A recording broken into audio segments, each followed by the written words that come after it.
which, happily for us, means Rob needs to take a 170, but he doesn't get it started. He does leave 36 though. Pretty sharp shooting.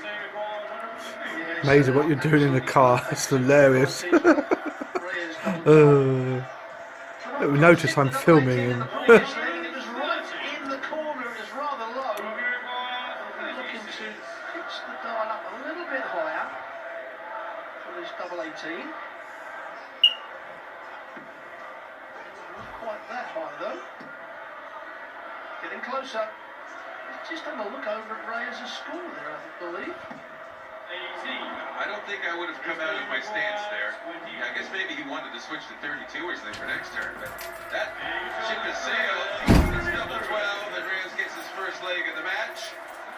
Yeah, I really, I believe that you have to stay in your exact position to make those small adjustments to get your doubles. As soon as you come back up out of that stance,